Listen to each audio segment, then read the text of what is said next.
ভার আক্রান্ত হৃদয়ের যা কিছু মলিনতা উচ্ছারিত অমৃত আশিসে। বলছি বটে, মুখস্থ বলছি, অন্তর থেকে বলছি। অন্তর থেকে বললে আমাদের মলিনতা সেই চরণে উচ্ছারিত হতো, হচ্ছে না। তাই বিদ্যাপতি বলছে, কত বিদগ্ধ জন, যারা সমাজে বিদগ্ধ জন, রস অনুমানই অনুমান করছে, অনুভব নয় কিন্তু অনুমান করছে, আন্দাজে অনুমান করছে।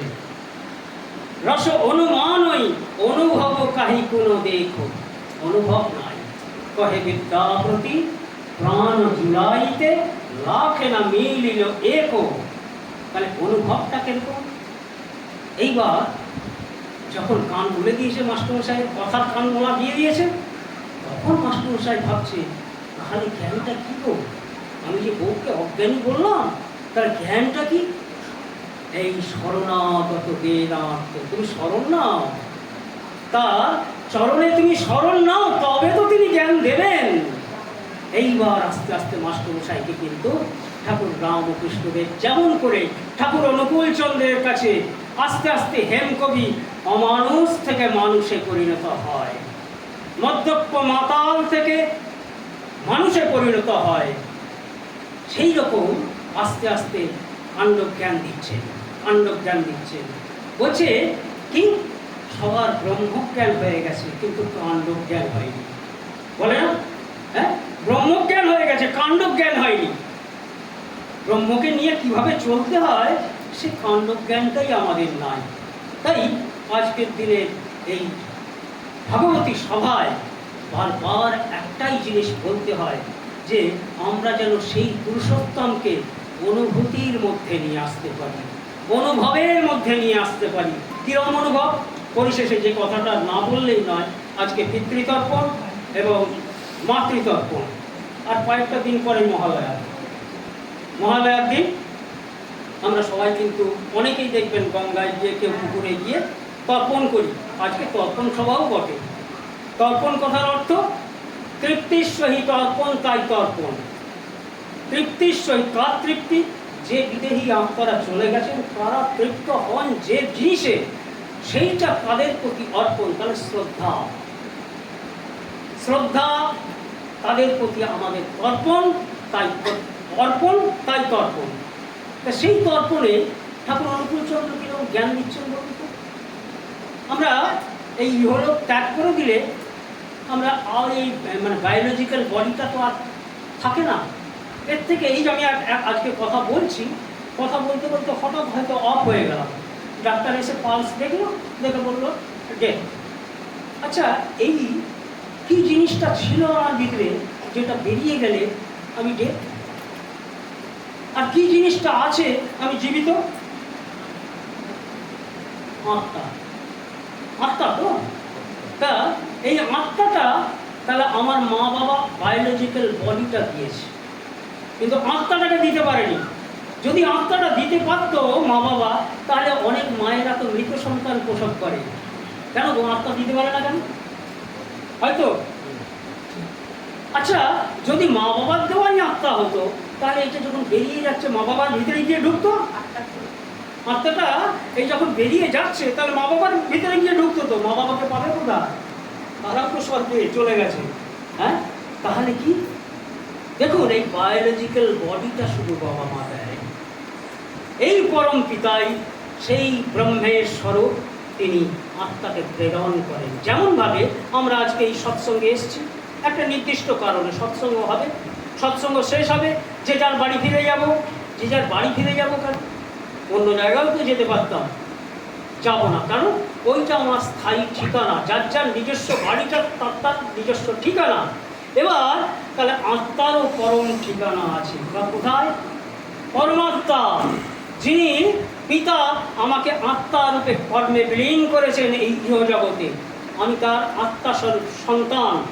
বলেছেন এই তোমার 80 বছর কর্মজীবন, কারোর 60 বছর, কারোর 1 বছর, কারোর 1 মাস, কারোর আরও বেশি হতে পারে। তিনি বিচার করে দিয়েছেন, যা কর্ম করবে যাও। এবার যেদিন যাওয়ার দিন হবে, রিটায়ারমেন্ট হয়ে যাবে, রিটায়ারমেন্টের দিন ফেয়ারওয়েল দেয় না, ঘরে অনেক কিছু জিনিস নিয়ে আসে। তো এই যে মাস্টারমশাই এখন কাঁদছে, কেন কবে রিটায়ার হবে সেই দিনের দুঃখটার জন্য। যাই হোক, এবার ওই যেদিন রিটার্ন হবে দেখবেন ওই ফেয়ারওয়েলে অনেকে অনেক কিছু গিফট করবে, অফিসটা অমুক। আমাদের যেদিন ফেয়ারওয়েল হবে দুটো অ্যাটাচি গিফট হবে, জানেন? এই দুটো অ্যাটাচি নিয়ে পরম পিতার কাছে যেতে হবে। কি? একটা অ্যাটাচিতে সুকর্ম আর একটা অ্যাটাচিতে কুকর্ম। এই দুটো অ্যাটাচি বয়ে বয়ে কিন্তু নিতে হবে। আর সেদিন ওই পরম পিতা অপেক্ষা করবেন, আমি টলতে টলতে ঢুকছি না সোজা হয়ে ঢুকছি। কিরকম? মিলিটারিতে কাজ করে, শ্রীনগরে পোস্টিং আছে ছেলে, এবারে পোস্টিং পেয়েছে। বাবা মা দুজনে ছেলেকে তুলতে এসছে হাওড়া স্টেশনে, শ্রীনগর চলে যাচ্ছে ছেলে।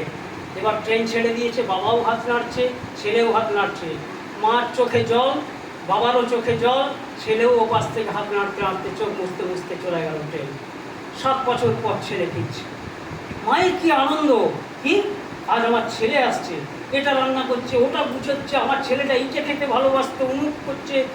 বাবাকে বারবার তাড়া দিচ্ছে, কি যাও না একটু রাস্তায় গিয়ে দেখো না ছেলেটা কত কষ্ট করে আসছে, সব জিনিস বয়ে নিয়ে আসতে পারবে। বাবা বারবার যাচ্ছে, দেখছে যে না, এ বাসটাই নামেনি, আবার পরের বাস আবার নামেনি। তারপরে বিরক্ত হয়ে এসে ঘরে বসেছে, আর মা পিছন থেকে থাকাচ্ছে। তোমার কি একটুও মায়া দয়া নেই ছেলেটার প্রতি? ছেলেটা এত কষ্ট করে আসছে। বাবা দেখছে ছেলে দুটো অ্যাটাচি নিয়ে টলতে টলতে দরজায় আর ঢুকতে পারলো না, দরজা গোড়াতে পড়ে গেল।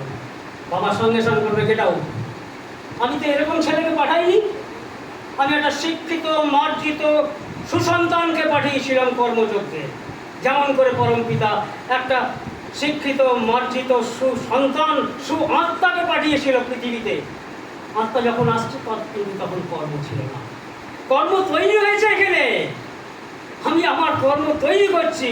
তেমনি বাবা বলছে ও কর্ম তৈরি হয়েছে ওই চাকরির জায়গায় গিয়ে, মদ খাওয়া শিখেছে, আরও অনেক কিছু শিখেছে। ও টলতে টলতে ঢুকতে পারছে না, দরজায় পড়ে গেছে। গেট আউট, আমি তো এই ছেলে আনিনি, আমি তো এই ছেলে পাঠাইনি। মা সঙ্গে সঙ্গে কী করবে? লোকলজ্জার ভয়ে তাড়াতাড়ি টেনে নিয়ে আসবে, টেনে নিয়ে এসে ঘরে ঢোকাবে। আচ্ছা, পুরুষোত্তম কিন্তু দেখবেন কোন অ্যাটাচিটা ভারী, সুকর্মের অ্যাটাচিটা ভারী না কুকর্মের অ্যাটাচিটা ভারী। কুকর্ম অনুযায়ী বলে দেবেন গেট আউট, এ ধামে নয় ও ধামে চলে যাও, অমুক ধামে চলে যাও। তাহলে গুরুই পরম গতি যদি হয়, তাহলে গুরু যে গতিতে যে ধামে ঠিক করে দেবেন সেই ধামই কিন্তু হবে আমাদের জন্য নির্দিষ্ট। কেমন? আত্মার বলছে আত্মা অবিনশ্বর, আত্মার মা মৃত্যু হয় না। একদিন পার্লারে ঠাকুর অনুকূল চন্দ্র বসে আছে। এবার হঠাৎ সরোজিনী মা এসে প্রণাম করছেন। প্রণাম করে উঠতে না উঠতেই সঙ্গে সঙ্গে ঠাকুর বললেন, ও সরোজিনী, তাড়াতাড়ি যা, শৈলকে বাঁচা, তাড়াতাড়ি যা, শৈলকে বাঁচা। সরোজিনী মা সঙ্গে সঙ্গে বলছেন, ঠাকুর শৈলের কী হয়েছে যে শৈলকে বাঁচাতে হবে? ওই শৈল দেখ বাথরুমে সুইসাইড করছে, শৈল দেখ বাথরুমে সুইসাইড করছে। ঠাকুর আপনি জানলেন কি করে? আপনি তো এখানে পার্লারে, আর কোথায় ওই শৈলর বাড়ি, শৈল ওইখানে বাথরুমে সুইসাইড করছে, আপনি জানলেন কি করে ঠাকুর? বললেন, ওই ছাওয়াল যে এসে কয়ে গেল, ও কয়েকদিন আগে মারা গেছে, সেই শোকে শৈল গলায় দড়ি দিতে যাচ্ছে বাথরুমে, ওর ছেলে এসে কয়ে গেল, ঠাকুর আমার মাকে বাঁচান। তাহলে মারা যাওয়ার পরও আত্মা তার আত্মীয় স্বজন পরিবার পরিজনের ভালো মন্দ সুখ দুঃখ অনুভূতি হাসি কান্না সব কিছুর সঙ্গে একাত্মীভূত হয়। তাই ছেলে এসে ঠাকুরের কাছে করজোড়ে প্রার্থনা জানায়, ঠাকুর আমার মাকে বাঁচান। তাড়াতাড়ি সরোজিনী মা ছুটেছেন শৈল মায়ের ঘর। ও শৈল, ও শৈল, দরজা খুলছে না, বাথরুম খুলছে না। এক লাফি দিয়ে যখন বাথরুম খুলেছে, বলে তোকে ঠাকুর ডাকছে। বলছি ঠাকুর কী করে জানলো? বলছে তোর ছাওয়াল এসে কয়ে গেছে, তোর ছাওয়াল এসে কয়ে গেছে যে ঠাকুর আমার মাকে বাঁচান। ছুটতে এসছে শৈল মা কাঁদতে কাঁদতে, ঠাকুর আপনার কাছে আমার ছাওয়াল আইছিল? বলছে হ্যাঁ, ও তোর নামে তো অনেক কান্নাকাটি করে গেল, তোকে তোকে ছোপ করতে না বললো যে আমি ঠাকুরের কাছে আছি, এটা ঠাকুর ওকে বলে দেবেন, মাকে বলে দেবেন আমি আপনার কাছেই আছি। এই বলার পর শৈল মা শান্তি পাচ্ছে। আবার ফিরে যাই, দেখুন সত্য কৃষ্ণ প্রসন্ন ভট্টাচার্য ঋত্বিকাচার্যদেব মারা গেছেন। এবার ঠাকুর অনুকূলচন্দ্র বসে আছেন দরবারে, পাল্লার দরবারে, বহু মনীষী ভক্তবৃন্দ বসে আছেন। হঠাৎ করে শরৎ হালদারদাকে ঠাকুর বলছেন, ও শরৎদা, ওই দেখেন কেষ্টুদা লন্ডনের রাস্তা দিয়ে কোথায় যেন হেঁটে যাচ্ছে। কোথায়? ইন্ডিয়ার দেওঘর। আর ঠাকুর নিমেষের মধ্যে, মুহূর্তের মধ্যে চলে গেছেন লন্ডনে। কৃষ্ণপ্রসন্ন ভট্টাচার্য রাস্তা দিয়ে হেঁটে যাচ্ছেন। বলছেন যে ওই দেখেন কোন রোডটা দিয়ে যেন হেঁটে যাচ্ছে। বলছে, সঙ্গে সঙ্গে শরৎদা বলছে, ওখানে তো কেষ্টদার ছেলে পুতুল ডাক্তারি পড়ে, ওই উইয়ের খোঁজ নিতে যাচ্ছে। তাহলে মারা যাওয়ার পরও কিন্তু বাবা ছেলের খোঁজ নিতে যায়। আজকে যে পিতা মাতার স্মৃতি তর্পণ আমি বিশ্বাস করি, তিনি এইখানে এসে পরম পুরুষোত্তমের চরণে প্রার্থনা নিবেদন করেছেন। তার পরিবার পরিজন এবং গুরু ভাই বৃন্দের ভালো মন্দ এখনো তার অনুভূতিতে অনুভূত হয়। তাই আমরা যখন ওই বিদেহী আত্মার সদ্গতি প্রার্থনা করি, তিনি কিন্তু সদ্গুরুর চরণাশ্রিত হন বা না হন, তিনি ছিলেন কি ছিলেন না আমি জানি না, কিন্তু তার ছেলেমেয়েরা, তার বৌমা বা যারা আসেন, তারা যখন ওই পুরুষোত্তমের চরণে তার মৃত বাবা মায়ের প্রার্থনা করে, তারা কিন্তু সর্বলাভ করে। পরিশেষে একটা শেষ কথা বলেই, কথা কাহিনী বলেই শেষ করব। পুরুষোত্তমের চরণাশ্রিত হলে কি হয়? আপনারা রসিক মেথরের কথা অনেকে জানেন। কথামৃতে এই জন্যই বৃন্দে দেবদেউল পোছাপুছি করত।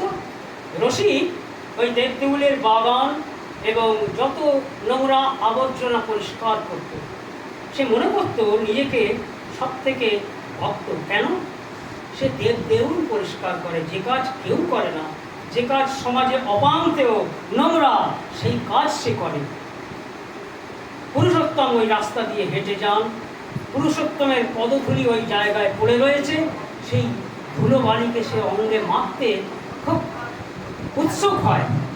একদিন পঞ্চবটিতে যাচ্ছেন ঠাকুর রামকৃষ্ণদেব, সঙ্গের হৃদয়, গাড়ু গামছা নিয়ে যাচ্ছে নিত্য কার্যে।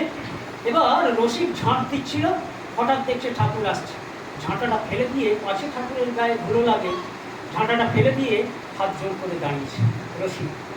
এবার ঠাকুর মিচকি হেসে পঞ্চবটির দিকে চলে যাচ্ছেন। এই মিচকি হাসিটা ভক্তের হৃদয়ে কেমন উত্তাল তরঙ্গ তুলেছে দেখুন। রসিক ওই কাজ করলে কি হয়েছে, ভক্ত তো, ও ভাবলো ঠাকুর আমার দিকে তাকিয়ে হেসেছে। ওর অন্তর্রাজ্যে একটা আনন্দের হিল্লোল বয়ে যাচ্ছে। ওই 8 ঘন্টা 45 মিনিট পর যখন ঠাকুর আসছেন, আবার ঝাঁটাটা ফেলে দিয়ে চুপটি করে হাত জোড় করে দাঁড়িয়েছে। এবার ঠাকুর পেরিয়ে চলে যাচ্ছেন, রসিকও ঠাকুরের পিছন পিছন টুকটুক করে যাচ্ছে। এবার ঠাকুর ঘুরে দাঁড়িয়েই বলছেন, রসিক কিছু বলবি নাকি?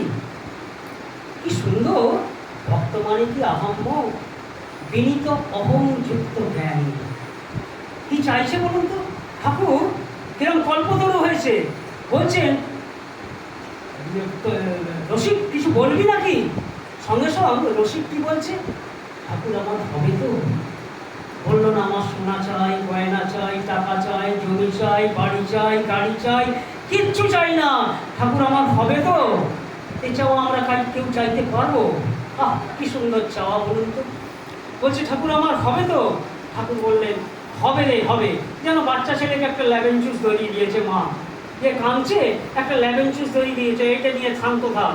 ও, এ তো রসিক ভক্তবীর, ও তো ওই লেমন জুসে হার মানবে না। আবার ঠাকুর এগিয়ে যাচ্ছেন, আবার রসিক পিছন পিছন যাচ্ছে। আবার ঠাকুর ঘুরে দাঁড়িয়ে বলছে, আবার কিছু বলবি নাকি রসিক? আবার সেই একই চাওয়া, ঠাকুর আমার হবে তো? ঠাকুর এইবার একটু গ্যারেন্টি দিলেন, হবে রে শালা হবে। ঠাকুর দেখবেন অবতার বরিষ্ঠ রামকৃষ্ণদেব যোগ দিয়ে যখন বলতেন শালা বলতেন। এবার বলেছেন যে হবে রে শালা হবে। এবারে রসিকের আরেকটু জোর এসছে, বলছে, দুবার যখন আদায় করে নিয়েছি ভক্ত আমি, তোমার কাছ থেকে আমি তব চিরদাস চির অনুগামী, তোমার এই বারে বারে চেয়েছিল আমি। পঞ্চানন সরকার দাস সেই গান আপনারা করেন তো, হ্যাঁ? সেই গানের মতনই এবার রসিক কি বলছে, তোমাকে 3 সত্য করিয়ে নেবো, তুমি ভগবান, তুমি 3 সত্য করলে বাবু আর কথা ফেরাতে পারবে না। আবার পিছন ধাওয়া করেছে। এবার ঠাকুর কিন্তু আর রসিককে কথা বলতে দিলেন না, ঘুরেই বলছেন, হবে রে শালা, হবে, এই জীবনেই হবে। একবারে গ্যারেন্টি দিয়ে দিলেন, এই জীবনেই হবে। আমিও বাণী কথা প্রসঙ্গ আপনারা যারা পড়েছেন, ঠাকুর কিন্তু বলছেন, হয় এ জীবনে, নয় 3টে জীবনে আমি পার করে দেবই। ঠাকুর কিন্তু বলেছেন 3টে জীবনে আমি পার করে দেবই, হয় এ জীবনে, নয়তো 3টে জীবনে পার করে দেবই। তবে ছ্যাঁচড়াতে ছ্যাঁচড়াতে, ঘষড়াতে ঘষড়াতে যদি ভালো মতন এই জীবনে পার হতে চাই, তাহলে তার শরণাগতি নিয়ে চলতে হবে। আর নচেত ছ্যাঁচড়ায় ছ্যাঁচড়ায় হলেও 3 জন্মে পার হবেই। তাই রসিক যখনই এই গ্যারেন্টি পেয়ে গেল, সেদিনের মতন কাজ সমাপ্ত করে লিলুয়ায় চলে গেছে। এপাশে দক্ষিণেশ্বর, ও পাশে লিলুয়া। এবার পরের দিন বৈশাখ মাস, দ্বিপ্রহর, সূর্য মধ্য গগনে। বউকে পাঠিয়ে দিয়েছে রসিক যে, যা ঠাকুরকে গিয়ে বল, রসিক তোমার চরণামৃত চেয়েছে, তোমার চরণামৃত খেয়ে রসিক আসতে যাবে। দেখতে পাচ্ছে স্বয়ং ভগবানের রথ আসছে। রসিক কত বড় ভক্ত হলে চোখের সামনে দেখতে পাচ্ছে যে ওই রকম রথ আসছে। এবারে ঠাকুরকে গিয়ে যখন রসিকের বউ বলছে, ঠাকুর তোমার রসিক আজ তোমার চরণামৃত খেয়ে আসতে যাবে, তোমার চরণামৃত চেয়েছে। ঠাকুর ভক্তের পরীক্ষা নেন তো, বলছে ওই যা না ভবতারিণীর কাছে যা, গিয়ে চরণামৃত করে আন। বউ কিরকম বিশ্বাসী দেখুন, ওই রকম সহধর্মিণী না হলে কি ওই রকম ভক্ত হতে পারে? ওই রকম সহধর্মিণী না হলে ওই রকম ভক্ত হওয়া সম্ভব নয়। তাই রসিকের স্ত্রী বলছে, ঠাকুর রসিক তোমার চরণামৃত চেয়েছে। আবার ঠাকুর বলছেন, এই জানা মায়ের কাছে গিয়ে বল না। আবার বউ বলছে, রসিক তোমার চরণামৃত চেয়েছে ঠাকুর। এই ভক্তের কাছে হাত মেরে চরণামৃত বানিয়ে দিলেন ঠাকুর। রসিককে গিয়ে খাইয়ে দেওয়া হলো। খাইয়ে দেওয়ার পর রসিক তার ছেলে পেলে সবাইকে, জমি যায় যেখানে যা চাষ করছে সবাইকে ডেকে বলল, আমাকে তুলসী তলায় শুয়ে দাও। তুলসী তলায় ওই রোদ, বৈশাখ মাস, দুপুরবেলা শুয়ে দেওয়ার পর এবারে রসিক বলছেন, শুধু হরিনাম কর, শুধু হরিনাম কর। আমি হরিনাম শুনতে শুনতে ওই দেখ ঠাকুর রথ নিয়ে আসছে, ওই দেখ স্বর্ণ রথে করে ঠাকুর নামছেন, আমাকে তুলে নিয়ে যাচ্ছে। বলতে বলতেই চলে গেল।